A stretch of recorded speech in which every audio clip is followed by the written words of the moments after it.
Good morning, everyone. Let me just get myself finagled here. There are so many friendly faces out there, people who I've known for years, who are incredible advocates as well, and I'm thrilled to be here with you at Penn State Harrisburg. What a beautiful space, first of all. I was so grateful to be asked by Sherry to do this.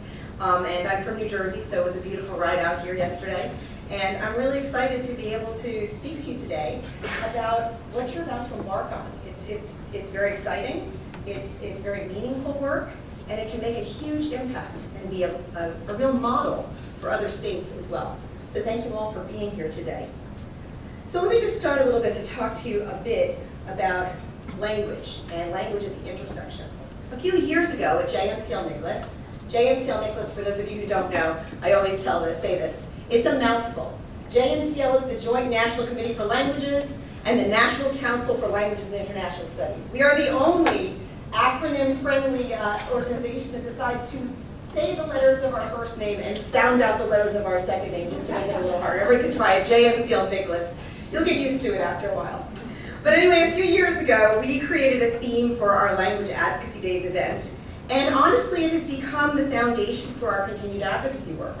We know how important it is to think about language at the intersection of things. Why an intersection?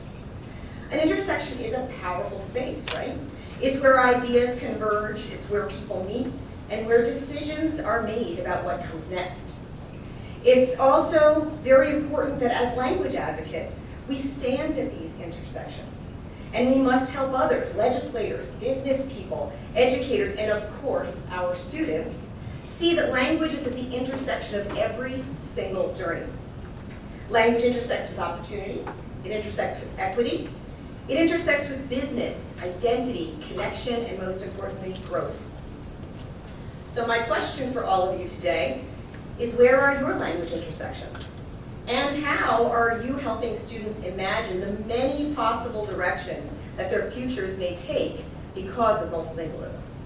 And to do a little bit of talking about that a bit, I want to invite you to watch this video that we created a few years ago. Because I really think it encapsulates the idea of what it means to have an intersection between your career, your pathway, and multilingualism.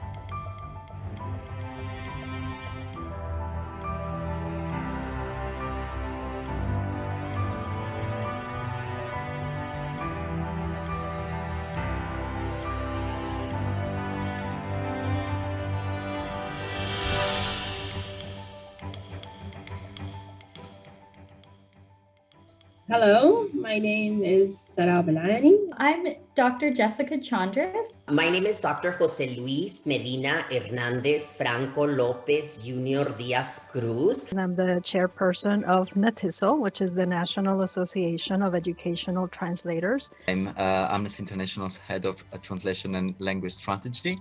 I'm a paralegal at Kind, and my language intersection is language and social justice and immigration. My language intersection is language and social justice. Language and identity. Language and identidad. Language and climate change. Language and human rights. Language and community. In healthcare. Engineering. Medicine and science.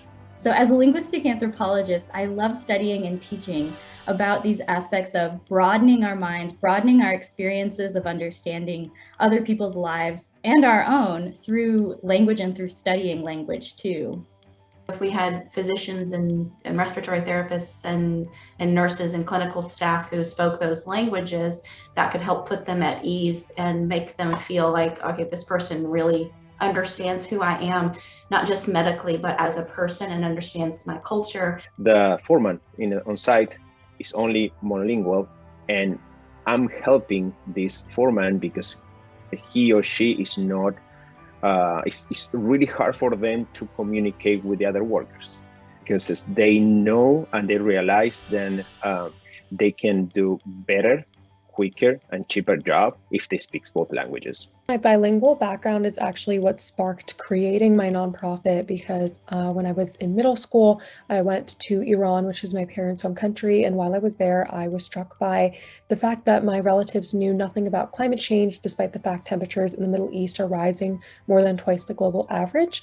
And I also realized there was a lack of resources available in Farsi, which is Iran's native language. It cannot be a more powerful tool than enable people to understand what's going on in their country and take action from within the country as well. Of course, we have also to consider that sometimes there are governments which don't allow this information to get in, but then what's powerful there is that other countries or other, for example, international members who are not located in the country can also take action, and they can take action in their own language. I think that's just the power of language, really, and access, the power of access to language.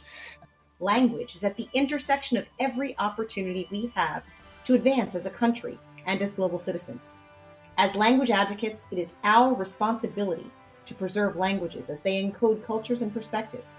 It is our charge to build bridges that expand language learning opportunities equitably by amplifying and honoring all voices. And it is our task to educate those in power with the knowledge that investments in growing multilingualism will inspire understanding, perspective, and critical thinking to define our future.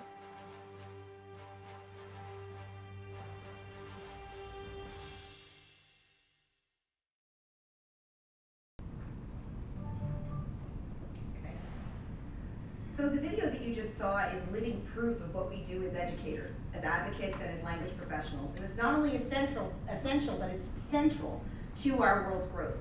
Language lies at the intersection of every single thing our students dream to do and be in life. There is simply no exception to that. By choosing to be here today, as Raquel said, you've made a commitment and demonstrated your dedication to the advocacy that is necessary to help those in power and those in our communities see multilingualism as a critical asset to both societal and economic advancement. So why does it matter here in Pennsylvania? It matters a great deal. In 2022, 15,430 companies exported goods from Pennsylvania, of which 89% were small and medium-sized enterprises. That's from the U.S. Global Leadership Coalition.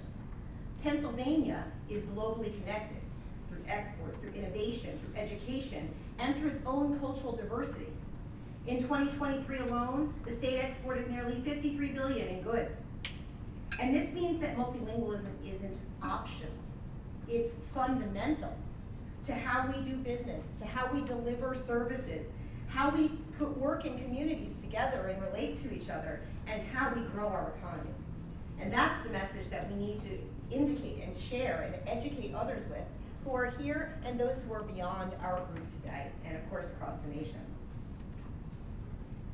But language is in every job, every single career, and I know we have a lot of people here who represent different parts of where language is important. We often limit our view, though, I think, of where language applies, but in truth, language is at the intersection of every career path. Think about it for a moment. From highly technical trades to customer-facing services, from logistics to law enforcement, from healthcare to hospitality. In fact, there are incentives being offered in many spaces to make sure that they bring in multilingual talent, even in police departments, some places in the United States.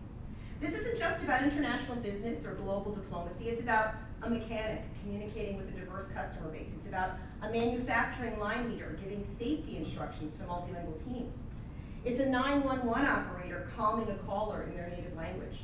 It's a retail manager understanding the needs of their community. Whether you're earning a PhD, an MD, or a technical credential, language increases your value as a professional, and it enhances your ability to build trust, adapt, and to lead, and that's what we need. The risk, there's a big risk though, right, of ignoring language. Lost nuance, lost opportunity, the risk is big. It's bigger than I think that our nation has ever really paid attention to in the way it needs to. When we ignore the role of language, we don't just lose communication, we lose meaning. The right word said at the right time is important. A misunderstood instruction can lead to workplace accidents. A mistranslation in a hospital can cost a life. And a missed cultural cue in a negotiation can cost a contract. This is the human layer of communication, and multilingual professionals bring it. Multilingual professionals are the only ones who can bring that nuance. They restore accuracy and empathy and cultural awareness to every single interaction, something machines and AI simply cannot replicate. So why am I talking about this? You know this, right? Amanda Seewald has been around for over 40 years.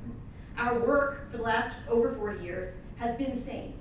We came to be because of an initiative through President Carter's administration in the 70s, where he had a group from Congress get together and do a study about what was our capacity as a nation for foreign study and for language. And two people who were in there were then Congressman Paul Simon of Illinois, as well as Leon Panetta, who I'm sure you know went on to head the CIA and then the Department of Defense.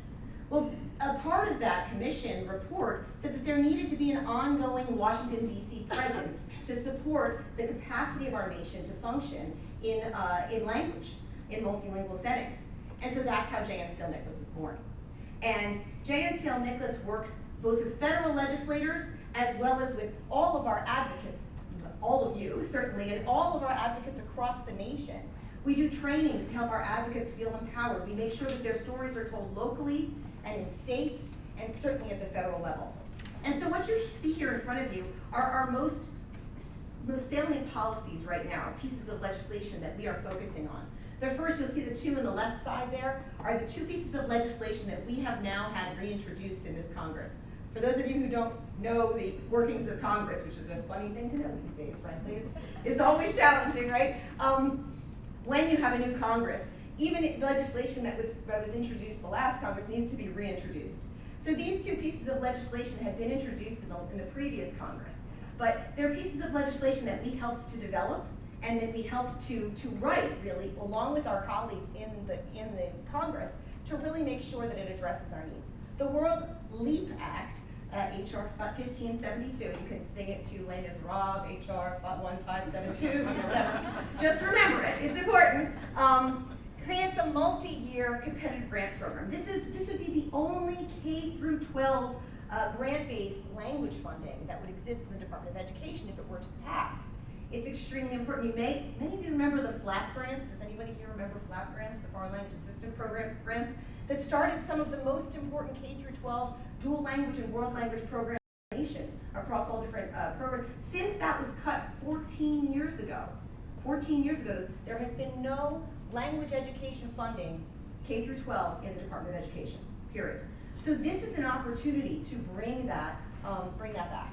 Second is the BEST Act. The BEST Act, many of you have probably heard of, it's been introduced a few times, and it focuses on the seal of biliteracy, which we know has changed the face of language education in the United States. Now all 50 states have the seal of biliteracy, and what we want to do is make sure that the people who should be getting it are getting it and are having access to it. So the BEST Act, we rewrote with our members and with our colleagues in Congress, we rewrote it to really focus on making sure that every school district, every student has the opportunity to be assessed, to be benchmarked, and to be able to achieve the seal of biliteracy. In particular, those heritage learners who otherwise might not get benchmarked in languages that they bring with them.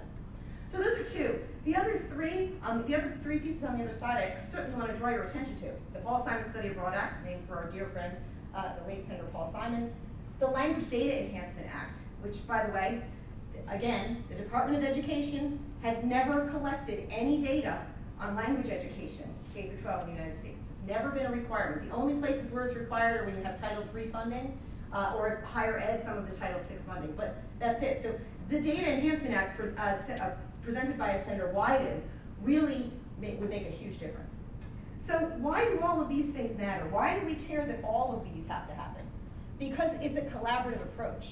We know that in order to address the problems, we have to prove the problems. This is true, any of you who are in business, any of you who are in anything, you have to address what the problem is. What is the problem that you're solving with what actions you're taking?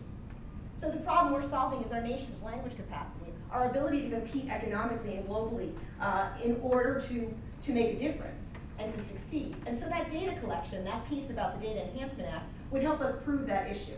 Then World Leap, and of course the WLARA grants. If you don't know of the World Language Advancement and Readiness grants that are held in the Department of Defense, those are really important pieces to help us grow that K through 12 space. And then, of course, global experiences. We know that study abroad needs to be a language-centric experience. I'm going to say that again. We know that study abroad needs to be a language-centric experience, right?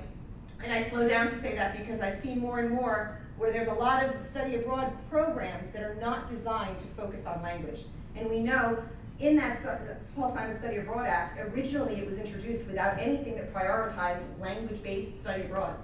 So JNCL, this is the work we do, worked with our colleagues in Congress, and we said the only way we would sign on to it, the only way we would support it with our advocates is if it had a prioritization for language. And they put it in there, and that's how it was introduced.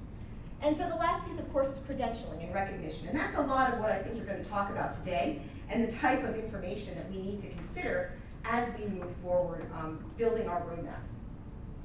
But we have great, great champions in Congress. Yes, things are crazy. We all know it. Things are crazy, right? But we have some incredible champions. We have our own caucus, a bicameral caucus. The America's Languages Caucus is what helps us move all of these policies forward.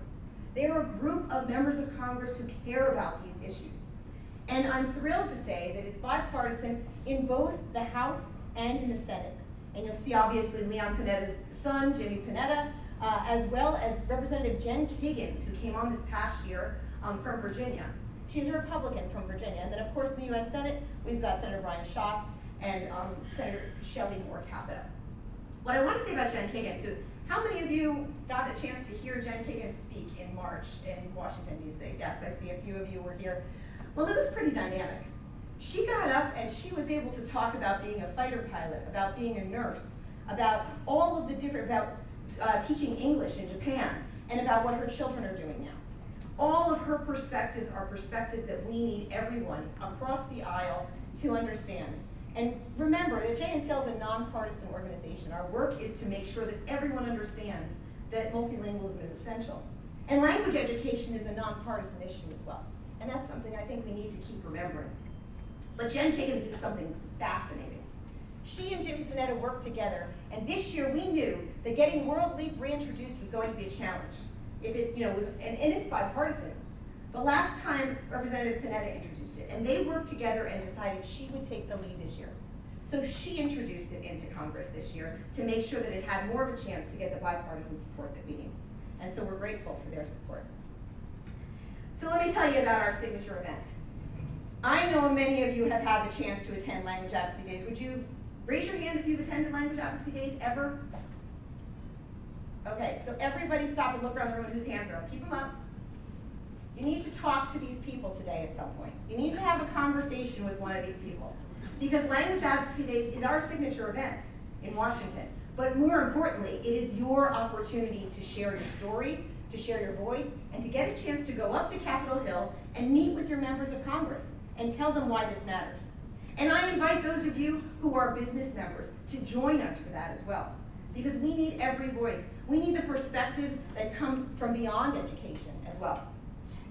So this was our first in-person LAD since 2020, and we had over 200 meetings. And as a result, we were able to garner more support for our legislation. We're so grateful for that. And of course, I'll talk a little bit later about a virtual event that's coming up in the fall that you can also join us for. But I'm sure you're sitting there asking, okay, so what's JNCL doing now? Since you had your event and you've introduced this legislation and Congress may or may not be moving on it, what about all the other myriad things that are going on that are affecting language education and students and families and education as a whole in our nation? My answer is that JNCL is taking a great deal of action. Strategic communications, strategic actions. So it's more than words, there are actions. You'll note that we've put out statements, those are our words. We've signed on to letters, helped develop letters to go to members of Congress, those are parts of our actions. We are reaching out to the Department of Ed and ensuring that those programs and those offices that were cut are being supported, are being preserved in any way possible, the information from those are being preserved. And I invite you, every single one of you, to visit our Legislative Action Center, which you can see down there in the blue. And please, please go ahead and sign on and send a letter to your member of Congress about the cuts in the Department of Education. That's an open call to action right now. And we've had over 7,000 messages sent. It's the largest campaign we've ever had. And it's making an impact. So I invite you to please take part in that. And remember that raising your voice is your personal voice. I know some people get nervous when they're representing a school or an institution that they can't engage in advocacy. And I want to say that that's not necessarily true when you're acting as a private citizen. So think about that as well, and think about what you can do as a private citizen. But let's talk a little bit about some of those advocacy tools. We need to have the tools of the talk, the tools of advocacy action. And so last year, Jay and Steele, this in the face of the MLA report that really showed what was going on in higher ed with the cuts to language programs, we did a survey. It was kind of grassroots. We sent it out. We had over 70 universities respond, almost even public and private. And then in addition to that, we asked, in addition to asking about what their challenges were, we asked them for innovative programs, anything that they were doing to be innovative. And so this QR code will download that report for you. But just to give you an overview, what we found is that this helped us support, amplify, and address language program challenges in a very specific way. Here are some of the things that came out of that, and that can be used as a resource in your conversations wherever you are. I want to draw your attention at the bottom to that concept of interdisciplinary courses, collaboration with other departments on a university campus, and new developments and innovations. I'll just tell you one of them. Up at Brown University, they decided to create a certificate program so that students who were already studying a language could also take on an additional certificate of a language outside of their major, but by completing that certificate, they would have an additional credential when they graduate. It allowed them to grow their enrollments in classes of all different types of languages, and it developed a connection between those languages with a lot of other majors. And so there's a lot of other examples in the report, and I invite you to use that. The point is for you to use it, take it to places where you think that it'll make a difference. I can tell you that some of our colleagues at one of our sponsors, Vista Higher Learning, one of our big members, they've been taking it with them to different events and showing people, and that's the type of advocacy that we need, whether it's from business or from schools or from you just as yourself. So I invite you to use that. And then we have to think about K through 12, K through 16 language education, and especially that K through 12 space. It requires more than federal advocacy and support to make the value and the need for multilingual learning a reality for all learners. States need to invest. There are some states that are ahead of the curve, and you see some of them listed here, in addressing things like the seal of biliteracy and its uses and the way that it's being employed. Some states are doing elementary and middle school recognitions. In addition, some states are offering a university credit, all of those different possibilities. Proficiency-driven learning for all is happening as a result of some of that. Also, just about the seal of biliteracy, I want to say in New Jersey, when we got the seal of biliteracy passed, I was president of the Foreign Language Educators of New Jersey at that time, and the very first phone call I got, and Chris may remember this, the very first phone call I got was from the Realtors Association of New Jersey, because they wanted to know which school districts in the state of New Jersey were offering the seal so that they could list it in the home listings. Take that in for a moment. Wow, right? That's meaningful. They could see the value in that. Dual language immersion is another one. Of course, you see Utah and Delaware there, North Carolina, and multiple language offerings and support for educator development. Having an office at the state, having human and financial resources invested by the state is what makes the difference. Because then we know that the federal perspective and the state perspective can come together. And that's extremely important in this. And I hope as you pursue your conversations today and look at the roadmap that you're developing, that you understand that this is part of that there is proof of how state support for language education makes an impact. And there's even more proof, because if you look at these other states, they're doing some things that really, I know there's a lot on the slide, but I just wanted you to kind of look at some of the words that you see there. Looking at those collaborative opportunities, looking at heritage language programs and connecting with those, engaging communities and businesses and chambers of commerce. This is exactly how we make an impact and how we change the paradigm, the perspective about multilingualism in the United States, especially in terms of education. We need it to be a central part of our education for all of our learners, right? So, these are some things that I think it's really important for us to think about. And that call for that K through 16 proficiency-based language learning to fully harness things must be proficiency driven, right? It has to be about using the language in real ways, well articulated and continuous and accessible to every single learner. And we need to start early, right? Real world communication, connecting language to every academic and career pathway, not just the ones we typically associate with those global skills. But look at those skills. When you think about language education, how often do you see this listed in the listing about language courses? About an understanding of proficiency, about why language is important. This is your argument. And there are no other people who can do this but multilingual people, who can take all of these skills and be adept communicators who move things forward in a way that can change the face of business and of our societal goals. And when we do this and we look at things this way, every student in Pennsylvania becomes more prepared. Every student in the nation can become more prepared, not just for a job, but for meaningful contributions to society. We need that, right? More than ever. So I want to offer you just a few really great tools that you can take with you on your advocacy journey. One of them is this video series called Elevating Language Learning that we developed. It's a tool that can create stories and experiences and connections. In this series, we had professionals in different fields speaking with students who were studying language. I have professors bringing this into their classrooms. I have a lot of people bringing it to their administration to really focus on some of these ideas. This is free for you. It's a really great set of conversations with a lot of different types of people there, and so I welcome you to use that. And of course, the Language at the Intersection series. So when we created Language at the Intersection, what we were able to do, along with those little snippets that you saw in the video, was create entire podcasts out of those interviews. They were fascinating, the conversations we had with all those professionals. We turned it into a podcast series that is available for you for free, and this nifty poster that I fought for, because I know how important it is for there to be something visual that people walk past and notice. So all of those people you heard speaking, there are little quotes from them. I want to point out Sophia Kiani, who was the one who spoke about climate.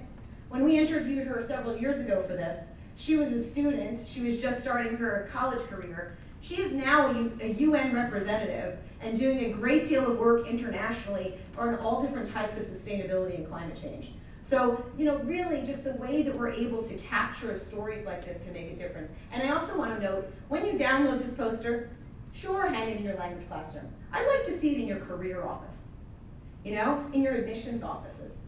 That's really where we need people to understand the importance. So I invite you to do that. And these advocacy resources go beyond that as well. This is what J.N. Steele Nicholas's purpose is to create advocacy tools, understand what the advocacy challenges are, meet the needs of our advocates, and make sure that we're engaging with Congress and with those who are in positions of power, who are policymakers, to change things, to be able to shift those paradigms and make a difference. So you can see that all of this can be found on our website, and I invite you. One of the things I do want to point out at the bottom there, those colorful pages, are our one-pagers. Whenever we have advocates come to Language Advocacy Days, we have every group from each state create a one-pager about what's happening for language education in that state. And I know that Sherry created one this past year that you can certainly find there, I believe, as well as maybe you can share that with Governor Sherry, because you don't even know what you know about your own state and what's going on across the state until you look at these. And they're really significant and helpful, I feel, in everything that we do. One other thing that I want to share is that we are going to have a virtual advocacy action day. It's a one-day event online. It is a way for us to make sure that there is access for every advocate across the United States who wants to participate. LAD requires you to come to Washington, but this event will be virtual. And that way you'll also be able to meet with your members of Congress online, and we'll be focused on one specific issue. And it'll give you a chance to really understand the process. Before then, I hope you'll all come in next March, and we'll have those dates coming out soon for LAD. But before we go on, and just to finish up here, I want to bring us back to that word intersection. At J.N. Steele Nicholas, we believe that together is the key to everything. Together with our member organizations, together with our coalitions, together with our advocates.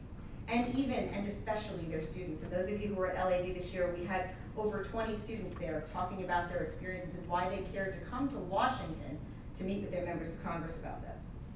If we pool our human resources and paddle in the same direction, no matter how many challenges, detours, or threats we face, we will continue to grow. And we will continue to build sustainable, successful pathways to a multilingual future for all Americans. A future that doesn't just respect all areas of language learning, but integrates them into the larger 3D puzzle of global peace, of economy, justice, and sustainability. Let's remember that this is our responsibility. It is our charge. It is our task to bring this to bear, because we're the global liaisons that our universities and our schools need. There's no one else who's going to do it but language educators. And there's no one else as well equipped. Together, let's commit to the policies, the practices, and investments that build a competitive, multilingual, and future-ready workforce, right here in Pennsylvania. The vision is clear, the need is urgent, and the time to act is now. It starts with us in every classroom, in every boardroom, and in every conversation. It's about opportunity. It is about dignity. And it is about shaping the kind of world that our students deserve. So let's be bold. Let's be united. Let's be relentless in the work. And at Jay & Steele Nicholas, we will continue to do all we can to support you in these efforts, to be there to be your backstop, to be someone you can depend on. Through national advocacy, coalition leadership, and unwavering commitment to this shared vision. As a language educator for over 25 years myself, as a parent and as a small business owner, and as a language education advocate, I am so grateful for the work that you are all doing here today and the work that you'll continue to do, and to have had the opportunity to meet with you today. Thank you so much for including me, and have a very productive and wonderful day.